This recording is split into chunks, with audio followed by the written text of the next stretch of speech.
Я напоминаю, что в эфире радио «Крым Реалии», в студии для вас работает Тарас Ибрагимов, и сегодня, в понедельник, 18 мая, исполняется 76 лет с начала депортации советским режимом крымских татар с их исторической родины Крыма.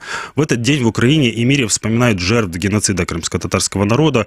В Киеве, а также ряде регионов материковой Украины уже проходит и еще запланирован целый ряд мероприятий, посвященных этой трагической дате. Также в этот день стартует неделя солидарности с крымско-татарским народом, совместная боль, общая история, такое вот название этой недели солидарности. Главная цель мероприятий, которые будут проходить в эти дни, напомнить украинцам и миру об одной из величайших трагедий крымских татар. Как в Киеве, так и в других городах Украины и аннексированного Крыма проходят траурные мероприятия и возложение цветов к мемориальным знакам. В 12:00 по всей Украине память погибших в депортации почтили минутой молчания. В течение дня ряд телеканалов в рамках проекта «Всеукраинская школа онлайн» транслирует для учащихся средних и старших классов специальный урок, посвященный Дню памяти жертв геноцида крымско-татарского народа. Вечером на зданиях Офиса президента Украины и Кабмина 18 мая сегодня покажут видеотрансляцию о преступлениях властей СССР и современной России против крымско-татарского народа. Тем временем в аннексированном Крыму подконтрольный России Государственный комитет по делам межнациональных отношений сообщил, что ежегодная акция «Зажги огонь в своем сердце», так она называется, к годовщине депортации крымских татар в этом году пройдет в онлайн-формате из-за пандемии коронавируса. Также российские власти Крыма сообщили, что к мемориалам и памятникам будут возложены цветы, соблюдая все санитарные нормы из-за COVID-19. В свою очередь, крымско-татарские активисты предложили соотечественникам на полуострове в эти дни вывесить на домах и балконах крымско-татарские флаги, обрамленные черными лентами.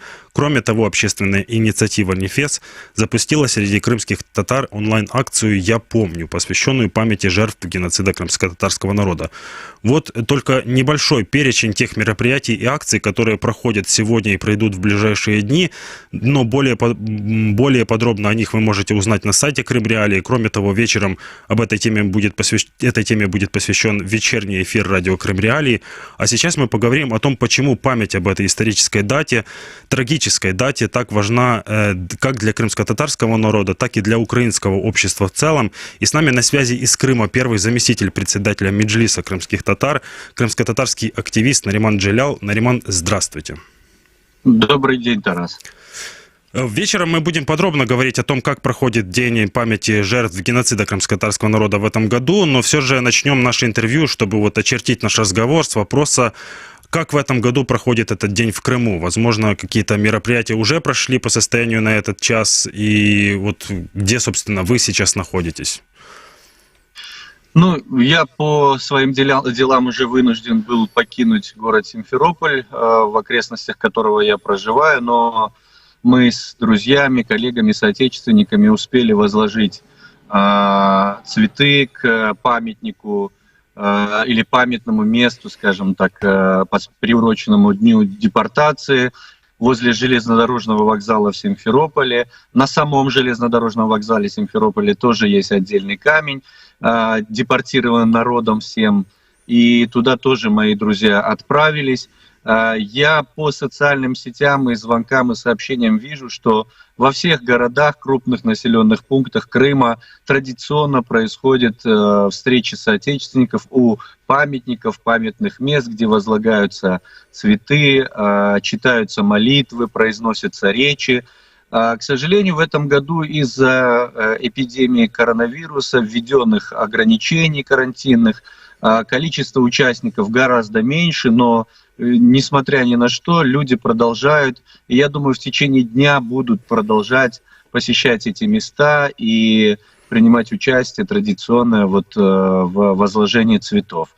Также ограничения сказались на том, что и в Киеве не будет проводиться традиционный митинг на Майдане Незалежности, или как в прошлом году там возле Софии Киевской было, а Меджлисом крымско-татарского народа организуется онлайн-митинг. Это новый формат, который уже в ряде стран, и в Украине, и в других уже используется, и в 16:00 можно будет смотреть трансляцию и в интернете, и на телеканале АТР, и так далее. И большое спасибо многим украинским СМИ, которые уделяют большое внимание этому событию, проводят марафоны, делают специальные репортажи. Это очень важно, как вы правильно сказали, и не только для крымских татар, это важно, я убежден в этом, и не только для Украины, украинского общества, а для всего мира, потому что трагедия 1944 года, как и много других, и тех, которые происходят сейчас,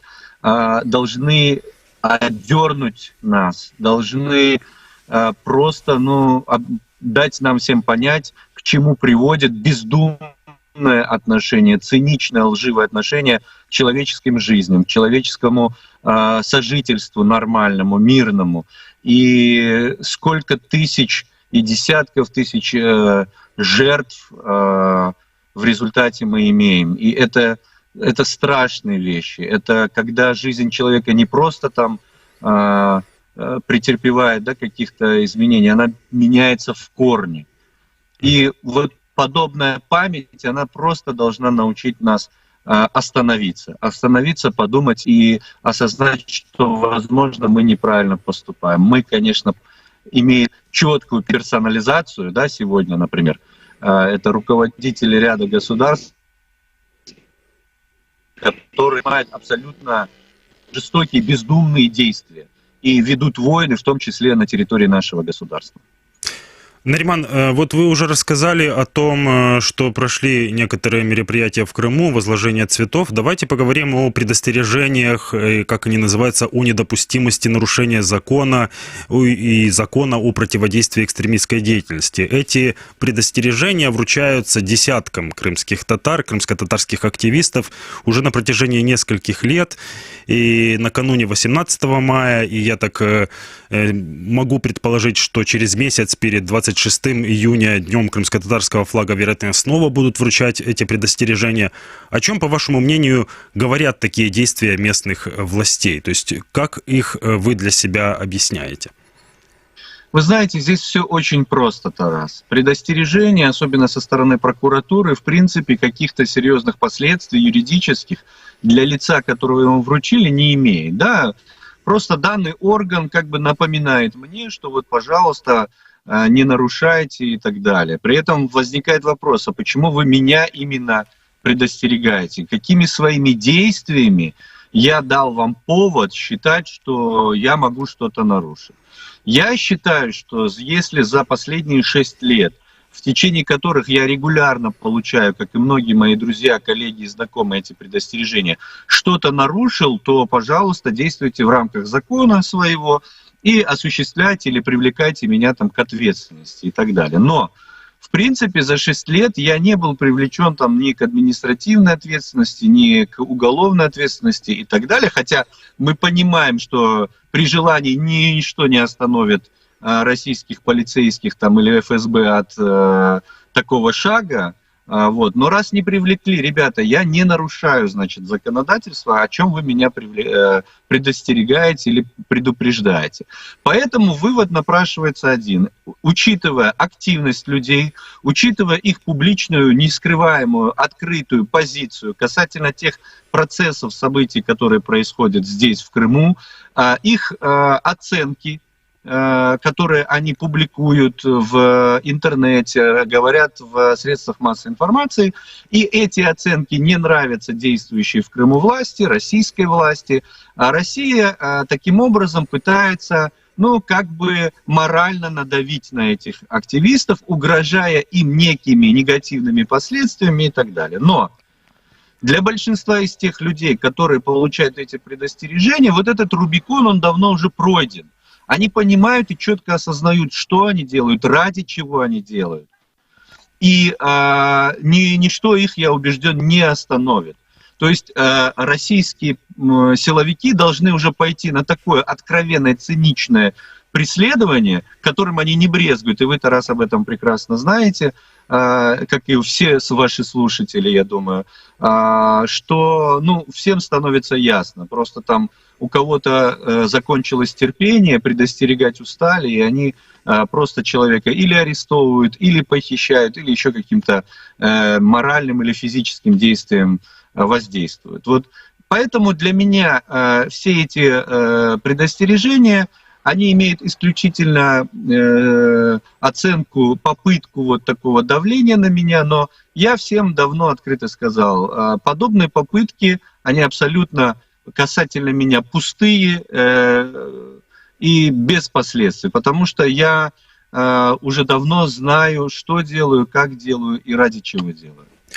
Нариман, вот хотелось бы поговорить о взаимодействии с местными органами власти, и о том, как они с вами коммуницируют, как вы с ними коммуницируете, какие вот точки несоприкосновения у вас, ну, скажем так, какой водораздел между вами прошел, и тем не менее, вот в одном из интервью вы рассказали, что каждый год после 2014 года отправляете в местные органы власти заявку на проведение санкционированных траурных мероприятий в Симферополе. И ни разу за это время вам не дали возможности провести санкционированный митинг и мероприятие именно вот в столице Крыма, в Симферополе.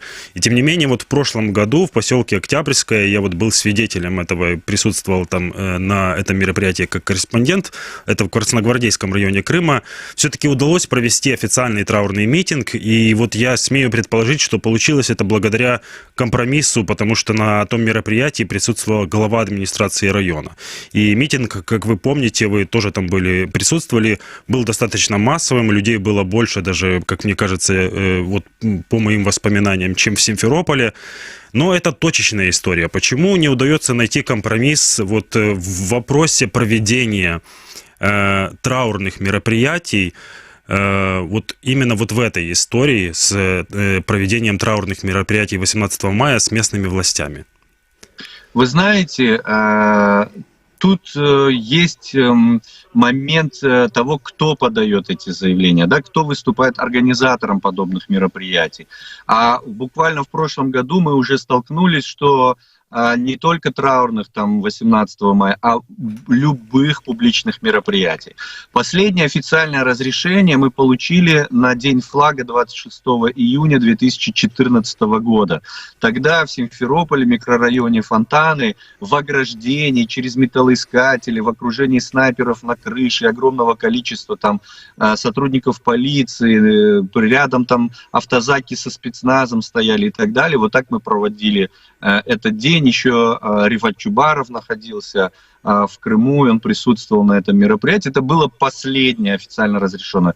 После этого ни одного официального разрешения мы в Симферополе и в большинстве мест по Крыму не получили. Редкими исключениями это бывает там в Севастополе, и чего это стоит, знают они. И вот действительно в ПГТ Октябрьском, но хочу напомнить, что в прошлом году и уже и в Октябрьском не дали провести традиционный автопробег ко Дню флага тем же людям, тем же организаторам. И в этом году уже и к 18 мая они не получили разрешения. А в прошлом году, если вы помните, была история, нам даже не дали провести учительскую конференцию по вопросу обучения на родном языке. Не дали провести правозащитную конференцию к 10 декабря там, касательно дня, ко Дню прав человека и так далее. То есть из-за чего это происходит? Потому что власть понимает, что люди, которые выступают организаторами этих мероприятий, являются носителями четкой позиции. И эта позиция власть не устраивает. Она не радикальная, она спокойная, но она правдивая. А правда не для нынешней российской власти. И поэтому они наблюдают, что из года в год все больше крымских татар, и не только крымских татар, приходят на эти акции, прислушиваются к тем речам, которые произносятся на подобных мероприятиях. И для России это сегодня самое страшное. Именно вот это. Да, но вот все-таки вот вам за все это время предлагали местные органы власти, давайте проведем совместный митинг, вы, Нариман Джилял, глава ЦИК Курултая, Заир Смедля, к примеру, да, но там же будет и муфти, и Мирали Аблаев, и глава Крыма Сергей Аксенов. Вот подобного рода предложения поступали, и можно ли здесь вот искать все-таки какой-то компромисс с учетом того, что самое важное, да, как кажется все-таки, это вспомнить о жертвах геноцида и почтить их память, и напомнить соотечественникам, и напомнить людям, которые вот сейчас в Крыму, что это важная дата, и о ней нельзя забывать. Вы знаете, Тарас, я скажу так. Вот недавно читал интервью в газете «Голос Крыма» одного из моих соотечественников, который как раз-таки активно взаимодействует с действующей властью в Крыму. И он как бы пытался объяснить свои действия тем, что нам в любом случае необходимо искать диалог с властью, потому что мы маленький народ, живем на своей родине и так далее. Я хочу немножко уйти в историю, буквально недавнюю, что в 2014 году Меджлис крымско-татарского народа пытался найти диалог. И мы пытались разговаривать с этой властью. Естественно, не заради каких-то там прерогатив, а исключительно с целью не допустить кровопролития.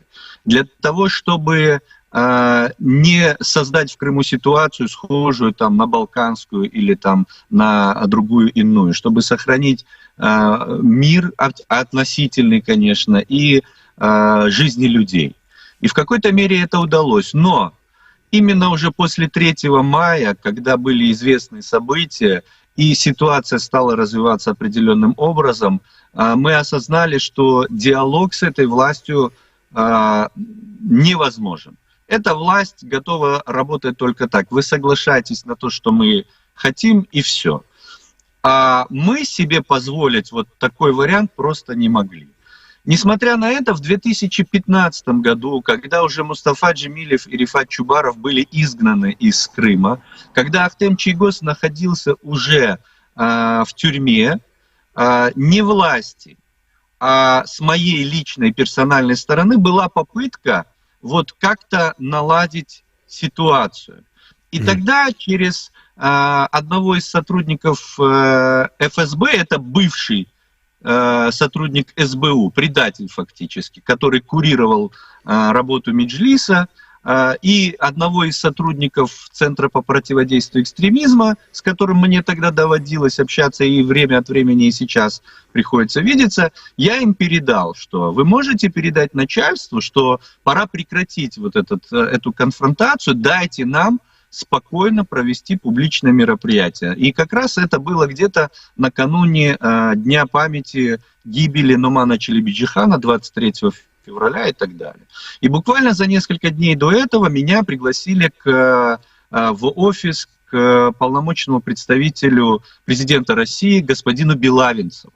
И мы тогда с ним говорили и обсуждали все, что вы вот как бы спроецировали. Да, мы говорили, что давайте мы в Бахчисарае, на территории Ханского дворца, соберемся в таком-то количестве. Пожалуйста, мы не против, если придет тогдашний глава бахчисарайской администрации Рифат Дердаров.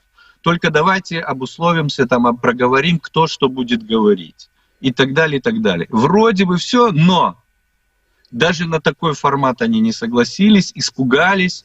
И я помню, тогда вклинился в наш разговор приехавший господин Аксенов, который сказал, что если вы там не изберете нужного нам человека председателя Меджлиса, то мы вас всех вообще отправим на Донбасс, и вы там не знаю, что с вами будет и так далее.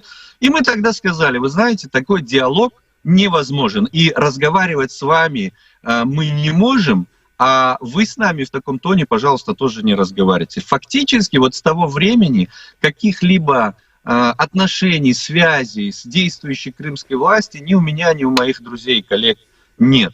Потому что мы убедились окончательно, что эта власть способна только навязывать свой взгляд, и в результате несоглашения с этим запускать какие-то репрессии.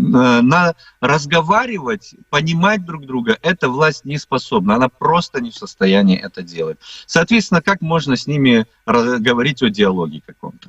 Я вот только уточню, то есть я правильно понимаю, что речь идет о, если говорить об каких-то условиях с их стороны, со стороны российских властей в Крыму, то речь шла о должностях и о представителях, и о том, чтобы поменять, скажем так, представителей на руководящих должностях в Меджлисе и, возможно, на каких-то других вот видных должностях. И, собственно, вот это все, что их и интересует, и весь такой вот компромисс. То есть, по сути... Собственно, да.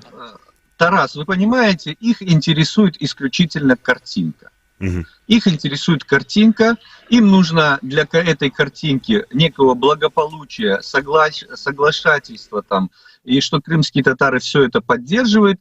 Им нужно несколько там говорящих голов, желательно имеющих определенный вес среди крымских татар, которые будут говорить необходимые вещи. Они эти головы находят. Ни один уже коллаборант пошел на ту или иную должность, но их судьба всем известна. Проблема-то в том, что общество их не воспринимает, крымско-татарский народ их не воспринимает. Вот недавно очередной такой коллаборант сделал громкие заявления, обозвав митинги и собрания крымских татар у памятных камней 18 мая сборищами. Предлагаемые способы почтить память, которые озвучиваются в Киеве, различные акции и так далее, провокациями, и что этого делать не надо. Ну вот вам уровень этих людей. Мне тоже предлагали, мне персонально предлагали должность там в правительстве Крыма и так далее. И Ахтему Чийгозу предлагали, и многим другим. Но это же очевидно, что на такие вещи абсолютно нельзя соглашаться, потому что, во-первых, это претит твоим личным убеждениям, во-вторых, это идет вразрез с мнением большинства крымских татар. И это абсолютно неправильно. И даже, знаете, вот для человека, который преследует даже какие-то меркантильные личные интересы вот в этот момент, даже он должен понять, что ничего хорошего это ему не принесет. Большинство коллаборантов вот первой волны, среди которых были и члены Меджлиса, и делегаты Курултая, они сегодня все где-то на обочине. Они все ненужные, уволенные и использованные. По-другому никак назвать нельзя. Нариман, у нас есть радиослушатель. Давайте вот послушаем его вопрос или, возможно, реплику и комментарий на наш разговор. Здравствуйте, вы в прямом эфире. Задавайте свой вопрос или комментируйте наш эфир. Здравствуйте, уважаемый ведущий, уважаемый гость. Вот и все, кто слушает Крымлянина 648, это Александр из соседней России. У меня два вопроса. Первый вопрос. Насколько вот вам хватает информации из материковой Украины, насколько доходит там и телевидение, и радио? А второй вопрос меня интересует, вот вы в европейские какие-то органы и все куда-то по поводу того, что делают наши бандиты, вы куда-либо обращаетесь, и как там на это вообще реагируют спустя вот уже 6 лет аннексии, вот. И, конечно, как всегда, приношу, ну, как соболезнования, или как это правильно сказать, умный русский народ с вами, поверьте, и здесь таких много, вот. Большое спасибо вам за вопросы, комментарии. Нариман, вот слово вам. Да. Ну, смотрите, тот человек, который ищет информацию, альтернативную информацию, он всегда имеет к ней доступ благодаря современным виртуальным возможностям интернета, и мы с вами общаемся и так далее.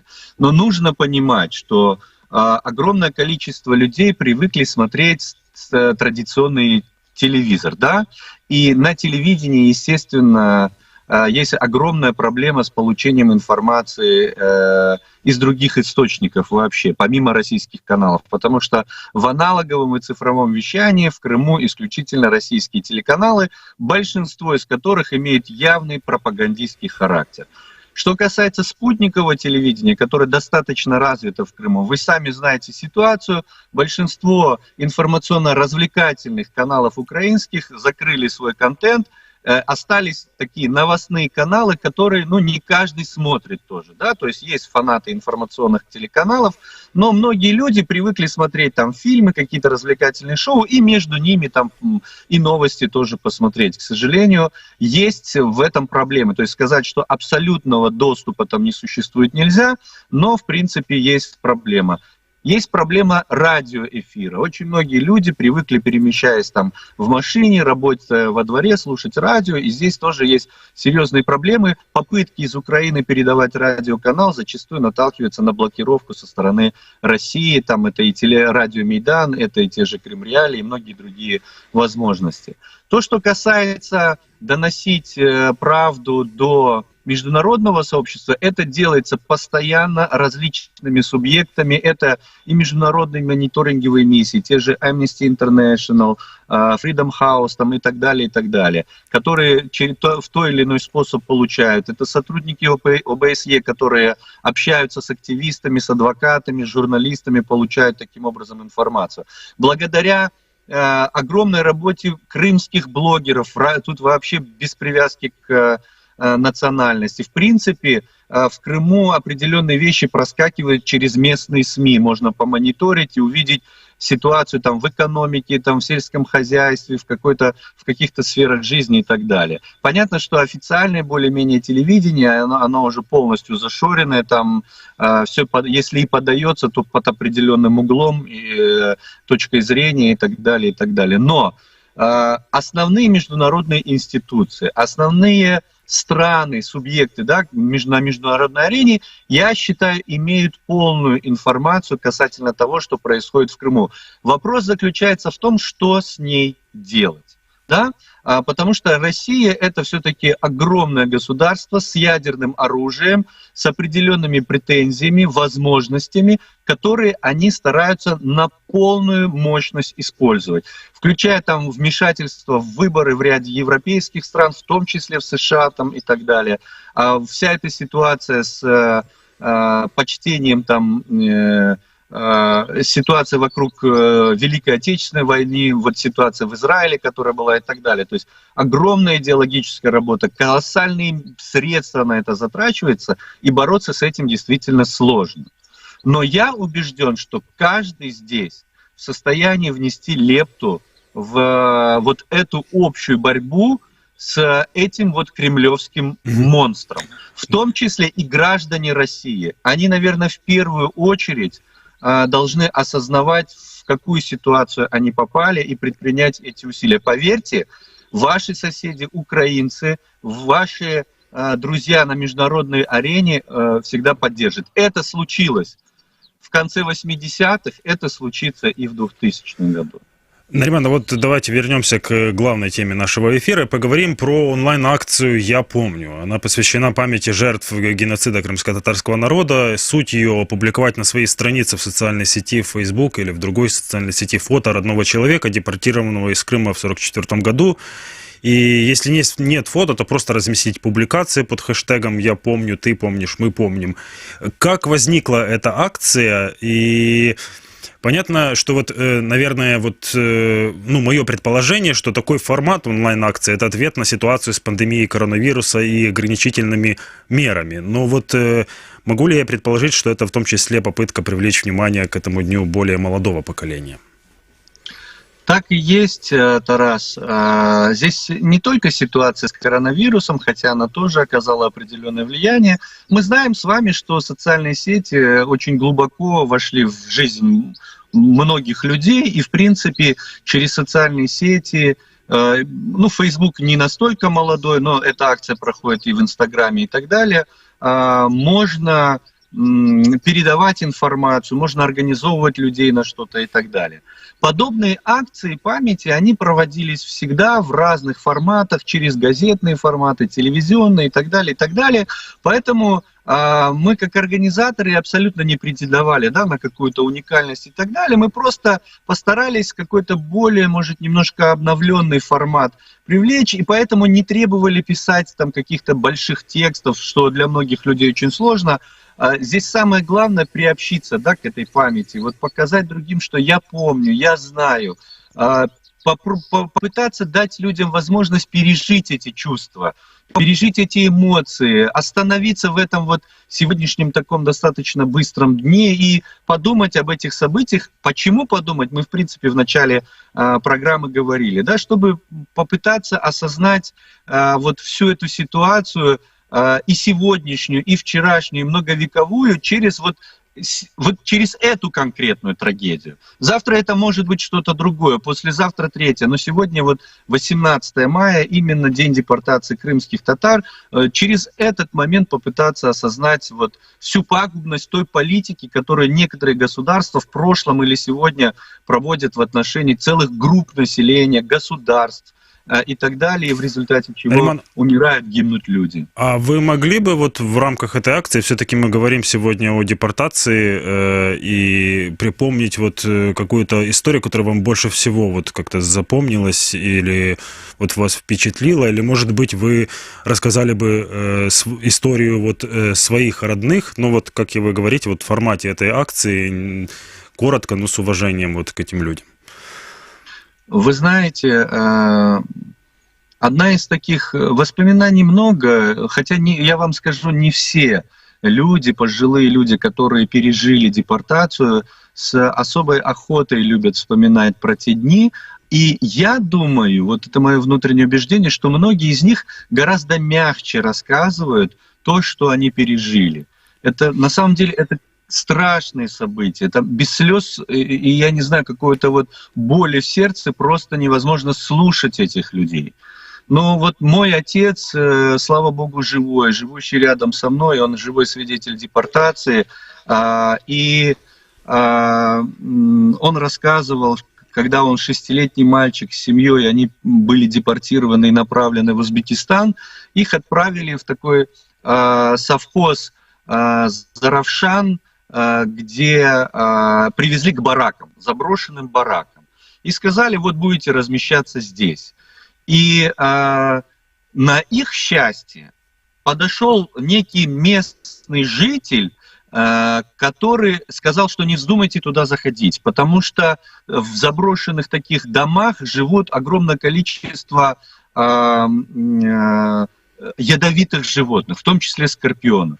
И он ушел и принес какую-то там отраву или что-то, разбросал, в результате чего вот эти все твари поубегали, и люди уже могли относительно безопасно пойти и как бы переночевать вот первую свою ночь на чужбине, уже не в поезде, а уже где-то. Но в этом году самое вот впечатлило меня то, что я узнал, я не знал об этом, это написал один из крымско-татарских активистов, Ибраим Военный, о судьбе крымско-татарских военных Красной Армии, которые после депортации их родных и близких возвращались в Крым и очень жестко требовали вернуть этих людей и вообще исправить эту всю несправедливость и так далее. И оказалось, что их расстреливали. Я знал, что такие случаи были, но Ибраим Военный рассказывает, что это были сотни людей в Крыму, когда вот этих военных, прошедших войну, выживших в этой войне,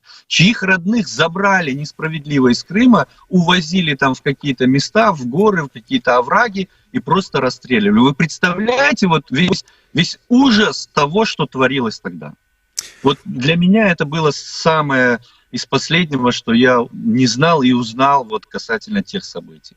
Ну вот в продолжении вот вашего рассказа, вот я, честно признаюсь, вопрос, который у меня возникал не раз. Почему вот 76 лет спустя история депортации, вот частные ужасные истории о депортации до сих пор превалируют над историей возвращения в Крым? Хотя вот первая история, по сути, о трагедии поражения, а вторая о победе и, наоборот, возвращении и возрождении народа. Да, вот, безусловно, есть книга Гульнары Бекировой о борьбе за возвращение в Крым. Многие историки об этом пишут. Но все равно в среде крымских татар об этом говорят зачастую в среде крымских татар. А вот вовне транслируется месседж все-таки трагедии и народа, который вот пережил трагедию и был сломлен в свое время. Ну, вы знаете, эта победа и случилась благодаря той трагедии, и одно без другого здесь существовать не может. Для большинства крымских татар среди которых еще пока, слава богу, много свидетелей, живых тех времен, это открытая рана. Открытая она в том числе и потому, что это событие абсолютно не ложится в идеологическую картинку российского государства, многих простых обывателей. И из года в год мы слышим достаточно громкие голоса людей, которые считают, что это было справедливо, что поступили правильно, и мы можем повторить, и так далее, и так далее. И поэтому этой ране просто не дают зажить. То есть для крымских татар это память, это событие, как мы говорили, стоящее того, чтобы помнить всем, но почему это переживается каждый раз вот так эмоционально горячо, это потому, что из года в год, и, к сожалению, в Украине, вот буквально сегодня я слышал подобные высказывания, что ничего не было, все было правильно, справедливо и так далее, и так далее. Вы помните статью там господина Могилева в свое время там, и многие подобные вещи. И поэтому здесь есть еще момент того, что крымские татары не обрели того спокойствия, не достигли тех целей, не восстановили некое статус-кво. То есть не то состояние, в котором были, а вот не ощутили себя вернувшимися, морально, психологически вернувшимися в Крым и обретшие этот Крым как полноценный коренной народ. Вот этому препятствует огромное количество политических моментов, связанных и с политикой крымских властей, и украинских властей, и российских властей, и так далее. Вот пока не будет достигнута какая-то вот точка, где и крымские татары скажут, как коренной народ, да, мы наконец-то достигли вот того, к чему стремились и так далее, я думаю, вот эта история будет проживаться заново все время и все время. Хотя среди молодежи, да и среди людей среднего поколения все чаще звучит голоса о том, что нам необходимо культивировать уже дни такого более радостного характера. И, в принципе, вот 26 июня, день крымско-татарского флага, это тот день, который претендует вот на некий день возвращения и так далее. И другие даты обсуждаются, есть другие события, которые придут. Но 18 мая, оно уже занимает свое место. Я не думаю, что нужно как-то умалять уже это событие и так далее. Нужно просто развивать в себе другие вещи. Я считаю, что для крымских татар, для многих до сих пор это некий комплекс такой внутренний. Вы посмотрите, как реагируют на события там, Второй мировой войны, да, пытаясь доказать, что нас несправедливо, мы тоже воевали и так далее, и так далее. Я лично убежден, что этого делать не нужно. Абсолютно не нужно. Конечно, воевали, конечно, проливали кровь, как другие народы.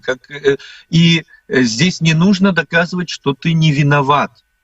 Потому что все знают цену сталинскому режиму, почему и что делалось. Но проблема в том, что вот в соседнем государстве, в российском государстве продолжают лгать касательно этих событий и навязывать совершенно иную картинку. В результате чего вот люди переживают это.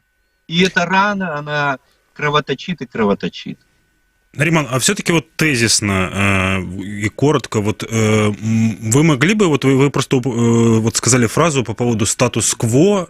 Понятное дело, что нельзя выносить за кавычки аннексию Крыма, в которой вот крымские татары и другие, и в целом крымчане 6 лет живут на полуострове, но все равно вот что должно такого случиться, чтобы...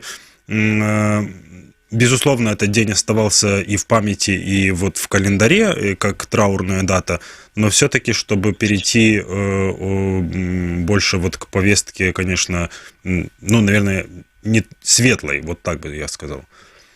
Вы знаете, я, в принципе, Тарас, не сгущал бы краски, во-первых, потому что светлых моментов у нас, в принципе, хватает. Другое дело, что ведется активная политическая борьба.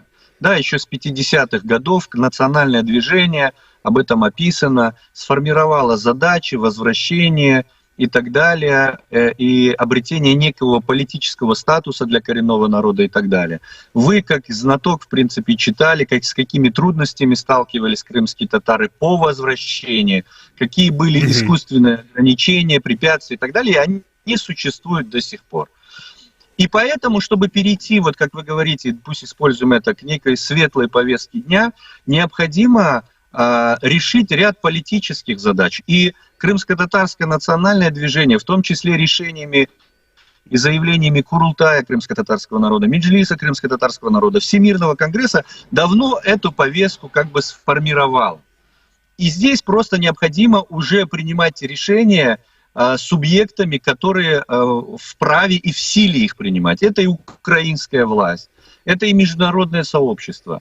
И, естественно, в этом ряду и то, чтобы Крым был свободным от каких-либо войск, чтобы территориальная целостность Украины восстановилась, и, вы знаете, вот, чтобы крымские татары, как и все жители Крыма, имели полное участие в принятии решений касательно своей территории. Потому что до этого мы такой возможности полноценной не имели. Крымские татары считают себя коренным народом Крыма. И все, что они хотят, жить в этом Крыму и определять вместе с другими полноценно его судьбу. И все. Вот еще один и вопрос. для этого законопроекты и так далее.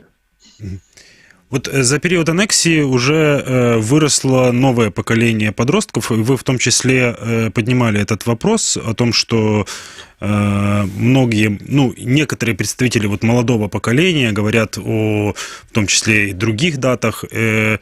Мне вот интересно, вот 6 лет прошло, вот условно в 2014 году ребенку было 10 лет, а вот сейчас ему уже 16, и это самое время искать вот свою позицию по многим вопросам. Как эти выросшие в абсолютно других условиях молодые люди воспринимают такие памятные даты? Участвуют ли вот в запрещенных или провластных мероприятиях, или предлагают вот как-то свою помощь или свое видение этой даты? Вы знаете, ситуация сложная, конечно, молодежь по-разному реагирует, они не так четко проводят, наверное, линии разграничения, не все, конечно. Есть молодые ребята, которые четко позиционируют себя, там они имеют или какие-то проукраинские взгляды, кто-то там себя пророссийские ведет, не знаю из каких убеждений и так далее. Многие, учитывая вообще всю эту ситуацию с личной безопасностью, да, с угрозами определенными от российского государства, стараются вообще находиться вне какой-то, да, там политической такой истории, не выражать открыто там свои взгляды, предпочтения и так далее. И здесь нужно работать над этим, работать постоянно, фактически выступая неким примером, да, того, как нужно себя и должно себя вести. В принципе, обращаясь к молодым людям, я всегда им говорю, что при любой власти, при любой ситуации самое главное – это оставаться человеком. Человеком, который не приемлет ложь, цинизм, лицемерие, жестокость и несправедливость. И в любой ситуации бороться за свободу, за справедливость, за то, чтобы людей безневинных не наказывало это государство. Если молодые люди усвоят вот эти стандартные вот азы, да, любого сообщества, в принципе, они быстро разберутся и в этой конкретной ситуации, как себя здесь вести. Что касается именно памяти 18 мая, то здесь большой проблемы нет. Какие бы там политических взглядов не были люди, в принципе, мы знаем, ни одной крымско-татарской семьи нет, в которой бы кто-то не пережил депортацию. Поэтому это общая боль. Ты там ходишь по триколорам или тебе больше нравится жовто-блакитный прапор. Это общая боль, она объединяет в какой-то мере, и я не считаю, что здесь нужно проводить водоразделы. Это те моменты, которые должны, наоборот, снимать. Вот сегодня на митинге в Симферополе, где я был, и мы возлагали цветы, были разные люди. были и так называемые коллаборанты, были наши там, наверное, такие оппоненты внутренние, с которыми мы ведем различные дискуссии. Но здесь мы это все убрали в сторону, потому что важно было отдать дань вот той трагедии. На этом и закончим, Нариман. Большое спасибо вам за разговор и за включение из Крыма. Я напомню, что с нами на связи, по видеосвязи из Крыма был Нариман Джелял, первый зампредседатель Меджлиса крымско-татарского народа, крымско-татарский активист. И сегодня вот мы говорили с ним о 18 мая. Сегодня исполнилось 76 лет с начала депортации советским режимом крымских татар с их исторической родины Крым. Смотрите этот эфир и другие эфиры радио Крым Реалии. Оставайтесь с нами.